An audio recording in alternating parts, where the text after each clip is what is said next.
Audio Jungle.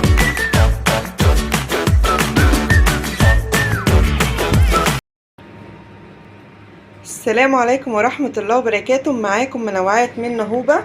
النهاردة ان شاء الله هنعمل مع بعض طريقة عمل المسقعة الجميلة دي بطريقة جميلة جدا وسهلة وبسيطة، وريحتها وطعمها في منتهى الجمال هتعجبكم.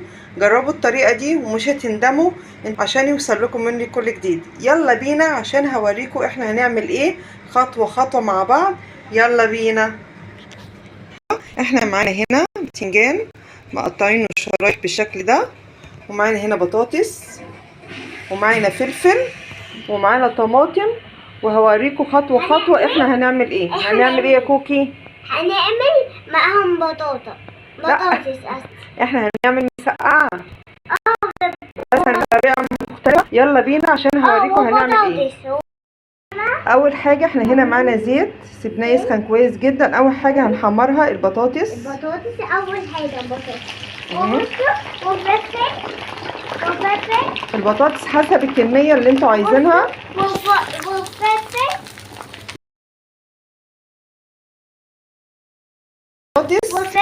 وفلفل. هنحمر البطاطس واول ما تتحمر هنطلعها، وبعدها هنحمر البتنجان وهوريكم خطوه خطوه مع بعض احنا بنعمل ايه. تمام اهو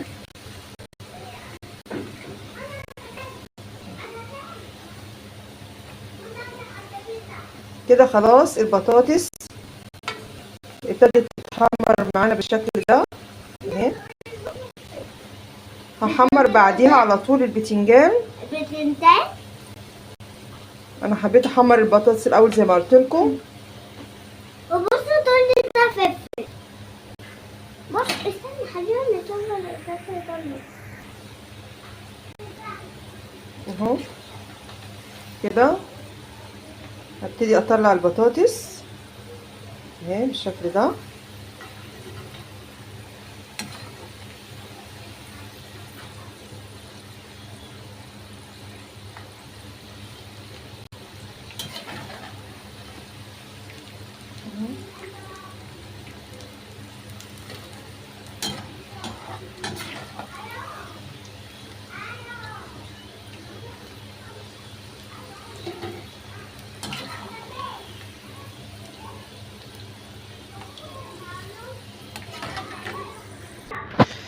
بصوا بعد ما طلعت البطاطس هبتدي احمر البتنجان على طول اهو بالشكل ده. طبعا احنا بنبقى حاطين عليه ملح دي كده عشان ما يشربش زيت.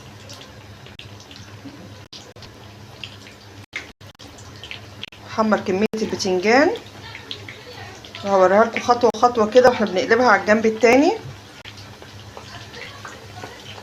بالشكل ده كده. انا نزلت بكميه البتنجان، واول ما تبتدي تتحمر هوريها لكم احنا بنقلبها على الجنب التاني شكلها عامل ازاي.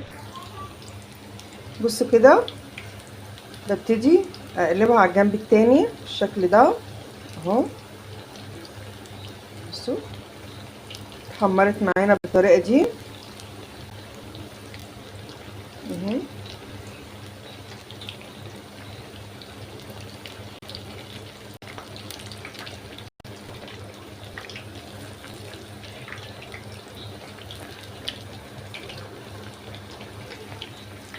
اول برضو ما لونها يبقى بالشكل دوت هنبتدي نطلعها مع بعض. بصوا هنا كده انا طبعا عايزاه بالشكل ده اهي كده. هصفي الكميه اهي بالطريقه دي. بصوا شكلها عامل ازاي اهو. هطلع كل الكميه وهحمر بقيه البتنجان، وهوريكم الطريقه التانية احنا هنعمل الصلصه بتاعتها ازاي. المره دي احنا هنعمل الصلصه بتاعتها بطريقه مختلفه وجميله وطعمها تحفه هتعجبكم. يلا هحمر بقيه الكميه وهرجع لكم هوريكم هنعمل ايه. بصوا هنا انا على ما البتنجان يتحمر معايا هبتدي اضرب الطماطم في الخلاط.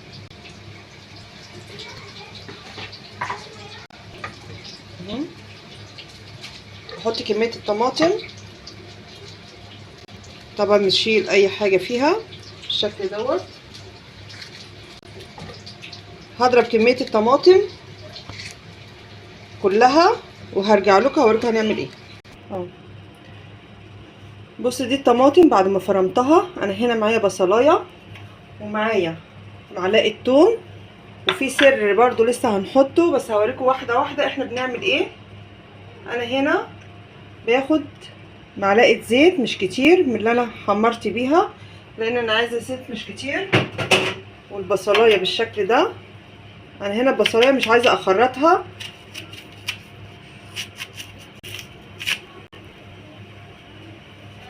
بصوا انا هنا كده عايزه البصلايه اعملها بالشكل كده حلقات رفيعه جدا اهي، شرايح بالشكل ده كده اهي، بنفس الطريقه كده. حابه تصغريها عن كده براحتك، بس انا عايزاها تبقى باينه في قلب المسقعه بنفس الشكل اهي. بخرط الكميه كلها واحطها على البوتاجاز اهي. بصوا بالطريقه دي اهي. طبعا لازم تشوفوا الفيديو للاخر عشان تعرفوا ايه اللي انا هحطه تاني عليها اهي بالشكل ده اهي كده. هبتدي انزل بيها على البوتاجاز. ادي كميه البتنجان اللي انا عملتها.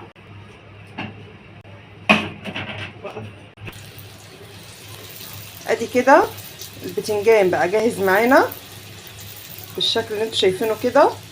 وببتدي هنا البصله.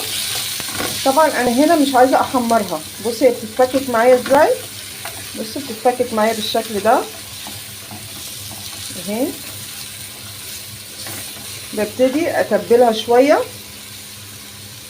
اول ما تدبل هوريكم احنا هنعمل ايه.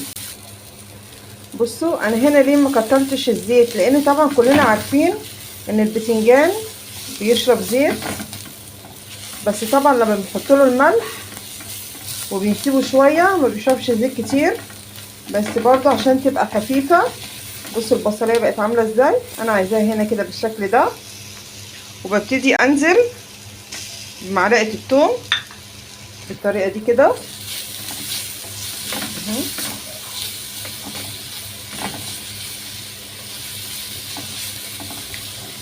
اهي بالشكل اللي انتوا شايفينه ده.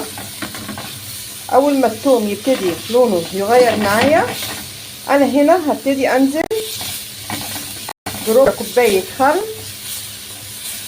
اهي، ربع فنجان خل صغير مش كبير. هبتدي احمر التومه.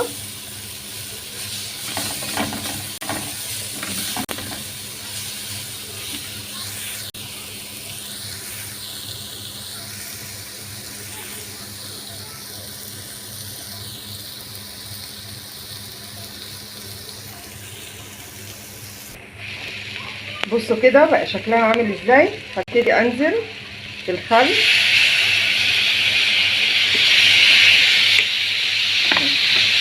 بالطريقه دي كده.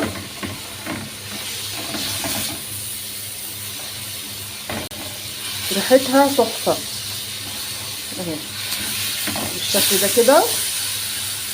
وبعد كده ببتدي انزل بالطماطم اللي احنا فرمناها مع بعض اهي بالطريقه دي. طبعا السر هنا بقى في المكون اللي احنا هنحطه دلوقتي. بصوا بقى دي بقى الحلاوه كلها. دي معلقه سكر بنزل بيها، بتشيل اي حموضه اي حرقان على الصدر. بتاكلي مسقعه ما بتتعبيش منها خالص. بصوا هبتدي بقى ايه احط الكمون واحط معلقه كزبره واحط الملح والبهارات بتاعتي واسيبها. اول ما تغلي غلوتين هبتدي ارمي كل الخليط اللي انا عملته في قلبيها، وهوريها لكم خطوه خطوه احنا هنعمل ايه. بصوا هنا شكلها بقى عامل ازاي. طبعا انا هنا دلوقتي هبتدي احطها في طاجن. انتوا حابين تقلبيها كلها في قلب بعضيها، البتنجان والبطاطس كله في قلب بعضه مع الصلصه ديت، وتدخلوها الفرن، بتبقى جميله جدا. انا دلوقتي هعمل ايه؟ انا طبعا هقفل البوتاجاز، وهنا هنزل. بصوا بقى انا كده بقى هبتدي اعمل ايه. انا كده معايا الطاجن، هبتدي ارص البتنجان بالشكل ده اهو. هحط طبقه بتنجان، طبقه بطاطس.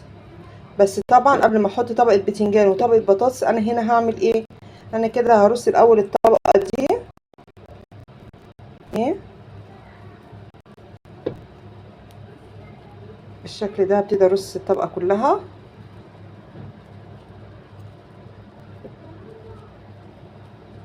زي ما انتم ما شايفينها كده اهي.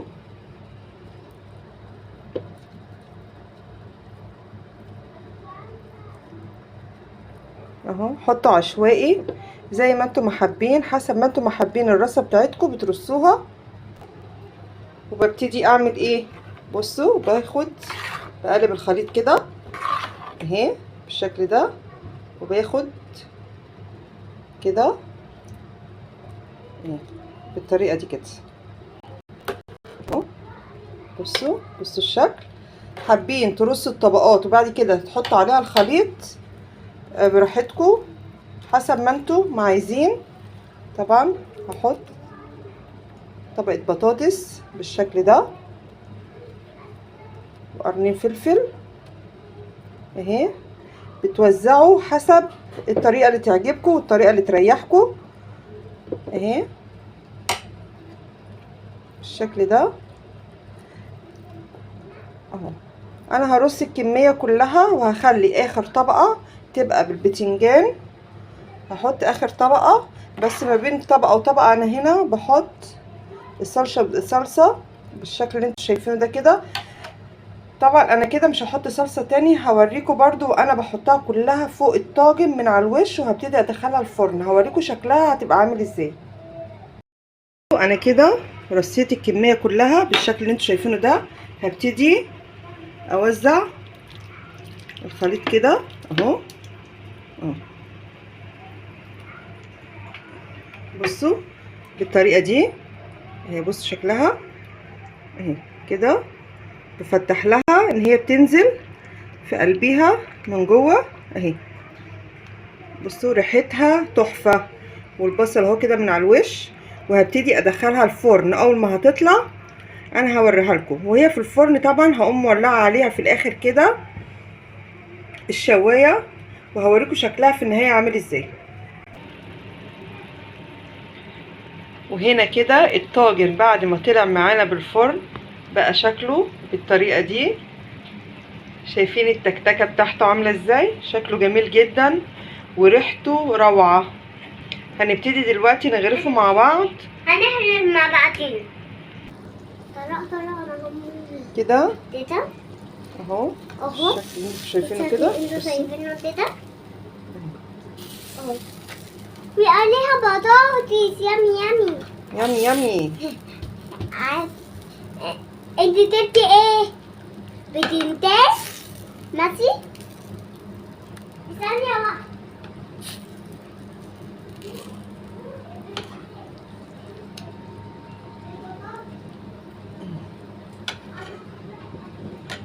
بالشكل اللي انتوا شايفينه ده. شايفين شايفين شكلها عامله ازاي؟ شايفين. في تاني يا ماما. بصوا شايفين كده. انا بس بتعلم ماما ايه بقى الوقت. بصوا مستويه في تاني وجميله. بقت بالشكل اللي انتوا شايفينه ده. هناكل بصوا. يا رب لو عجبكم الفيديو ما تنسوش تشتركوا في القناه وتفعلوا زر الجرس عشان يوصل لكم مني كل جديد. معاكم منوعات من نهوبة، وانتظروني في الحلقة الجاية ان شاء الله ليكم معايا كل جديد. والسلام عليكم ورحمة الله وبركاته. مع السلامة.